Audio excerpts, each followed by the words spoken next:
join with you today in what will go down in history as the greatest demonstration for freedom in the history of our nation.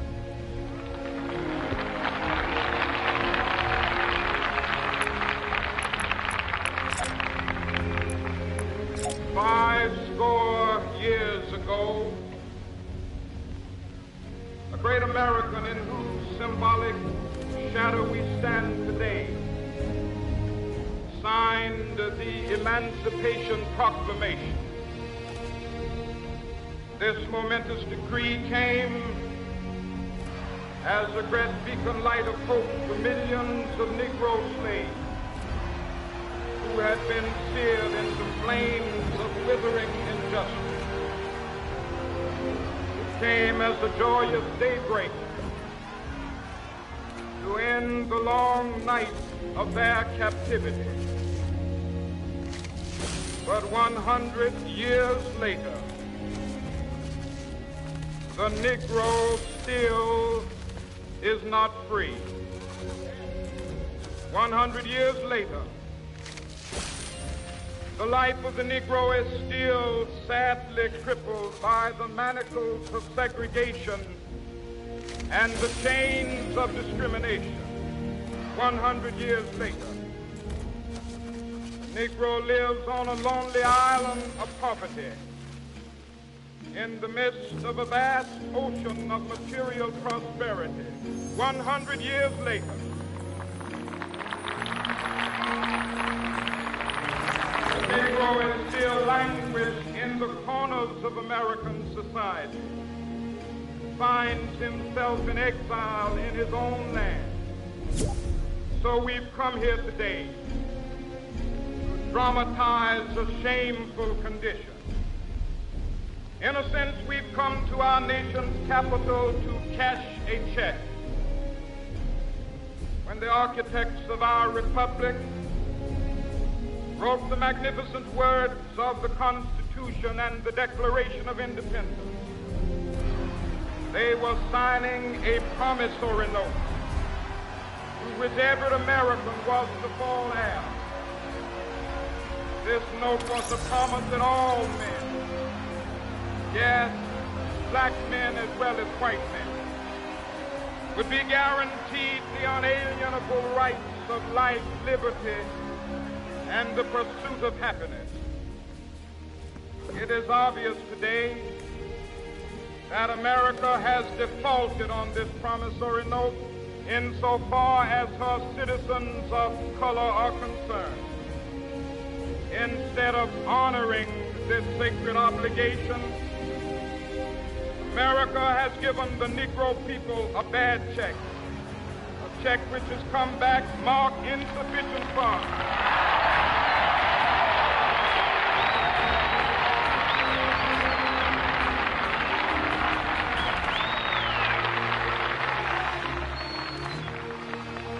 But we refuse to believe that the Bank of Justice is bankrupt. We refuse to believe that there are insufficient funds in the great vaults of opportunity of this nation. So we've come to cash this check, a check that will give us upon demand the riches of freedom and the security of justice.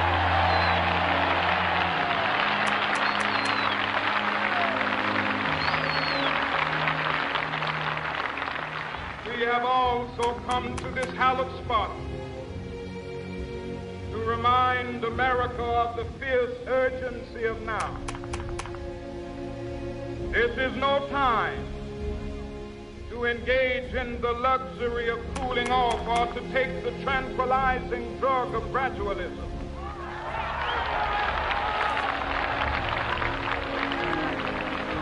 Now is the time to make real the promises of democracy. Now is the time to rise from the dark and desolate valley of segregation to the sunlit path of racial justice. Now is the time to lift our nation from the quicksands of racial injustice to the solid rock of brotherhood. Now is the time. Make justice a reality for all of God's children. It would be fatal for the nation to overlook the urgency of the moment. This sweltering summit of the Negro's legitimate discontent will not pass until there is an invigorating autumn of freedom and equality. 1963 is not an end, but a beginning. Those who hope that the Negro needed to blow off steam and will now be content will have a rude awakening if the nation returns to business as usual.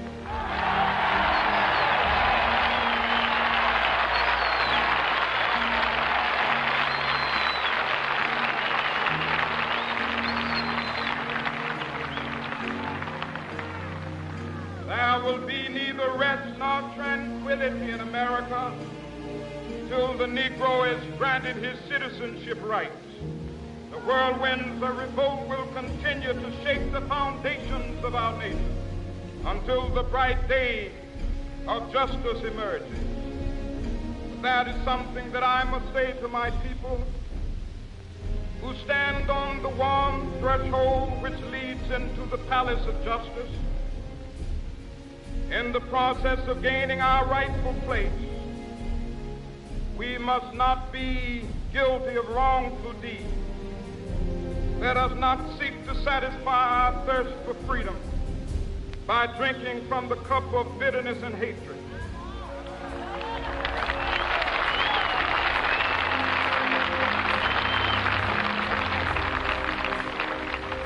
We must forever conduct our struggle on the high plane of dignity and discipline. We must not allow our creative protests to degenerate into physical violence. Again and again, we must rise to the majestic heights of meeting physical force with soul force. The marvelous new militancy which has engulfed the Negro community must not lead us to a distrust of all white people. For many of our white brothers, as evidenced by their presence here today, have come to realize that their destiny is tied up with our destiny.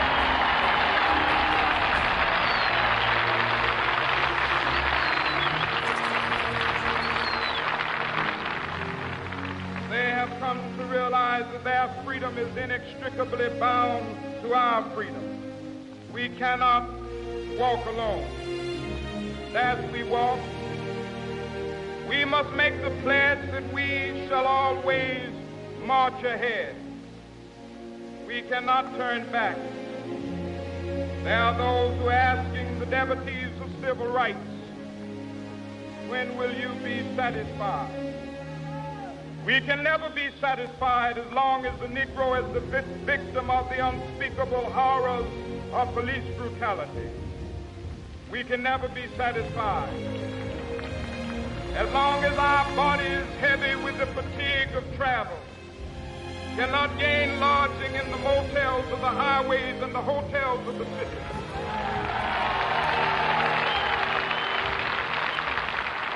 We cannot be satisfied as long as the Negro's basic mobility is from a smaller ghetto to a larger one.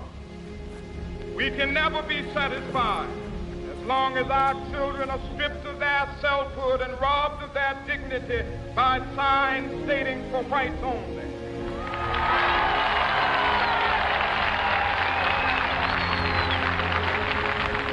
We cannot be satisfied as long as a Negro in Mississippi cannot vote and a Negro in New York believes he has nothing for which to vote.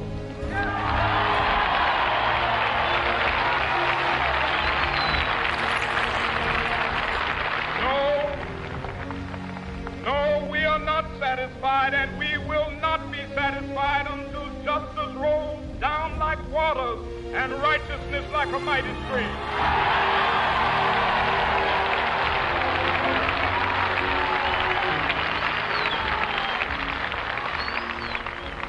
I am not unmindful that some of you have come here out of great trials and tribulations.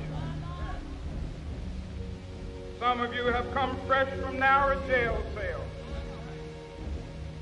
Some of you have come from areas where your quest for freedom left you battered by the storms of persecution, staggered by the winds of police brutality. You have been the veterans of creative suffering. Continue to work with the faith that unearned suffering is redemptive. Go back to Mississippi. Go back to Alabama. Go back to South Carolina. Go back to Georgia. Go back to Louisiana. Go back to the slums and ghettos of our northern cities, knowing that somehow this situation can and will be changed. Let us not wallow in the valley of despair. I say to you today, my friend,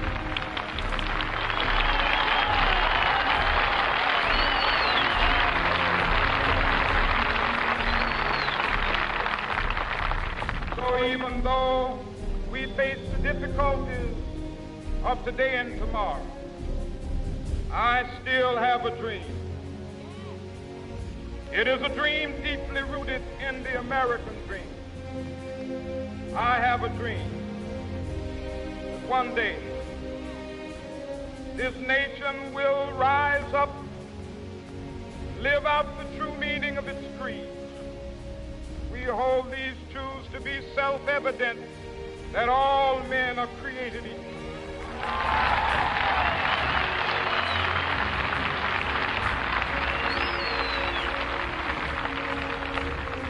I have a dream that one day on the red hills of Georgia, sons of former slaves and the sons of former slave owners will be able to sit down together at the table of brotherhood. I have a dream that one day even the state of Mississippi, a state sweltering with the heat of injustice, sweltering with the heat of oppression, be transformed into an oasis of freedom and justice. I have a dream. My four little children will one day live in a nation where they will not be judged by the color of their skin, but by the content of their character. I have a dream today.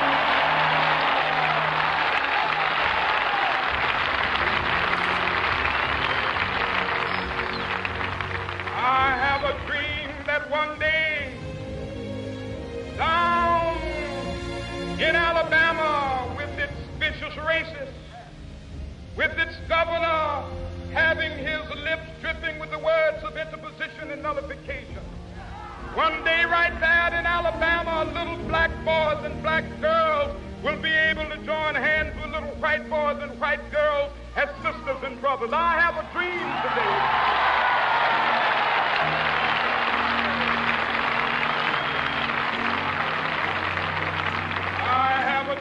That one day every valley shall be exalted, every hill and mountain shall be made low, the rough places will be made plain, and the crooked places will be made straight, and the glory of the Lord shall be revealed, and all flesh shall see it together. This is our hope. This is the faith that I go back to the South with. With this faith, we will be able to hew out of the mountain of despair a stone of hope. With this faith, we will be able to transform the jangling discords of our nation into a beautiful symphony of brotherhood. With this faith, we will be able to work together, to pray together, to struggle together, to go to jail together, to stand up for freedom together, knowing that we will be free one day.